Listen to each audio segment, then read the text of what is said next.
With close to 20 First Nations within the boundary of Thunder Bay Superior North and a large urban Indigenous population in the city of Thunder Bay, the Indigenous vote could prove to be the deciding factor in this federal election, especially as the riding is identified by the AFN as one that could swing depending on the Indigenous vote. Liberal incumbent and Minister of Indigenous Services Patty Hajdu says reconciliation is what she's hearing about on the campaign. What I'm hearing increasingly from First Nations communities, not just in my riding, but across the country, is a desire to become more engaged in political systems that are not First Nations political systems, because they see the deep connections between getting their priorities achieved with a government that actually cares and understands about the importance of reconciliation. New Democrat Joy Wakefield acknowledges the unique perspectives among Indigenous voters while touting the party's Indigenous candidates.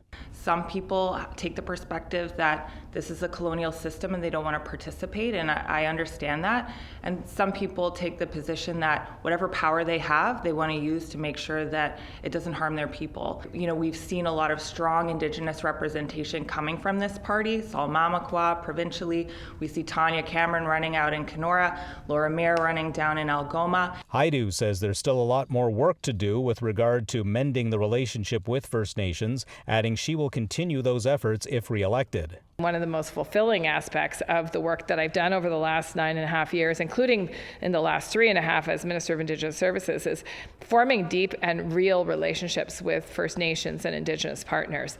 That's, to me, an essential ingredient in maintaining the strength of our democracy, is that people feel that those systems actually see them and are representing them. Wakefield says access to safe drinking water remains an issue in some First Nations communities in the riding, as well as access to services such as health care. Healthcare and access, especially in a lot of the rural communities, is being able to access services, having them in a place that's close enough to where they are, and making sure that their interests are heard in Ottawa. The Liberals have held the Thunder Bay Superior North riding since 2015. Former Thunder Bay Police Chief Bob Herman carries the Conservative banner in this election. He did not reply to our request for an interview. Mike McDonald, APTN National News, Thunder Bay.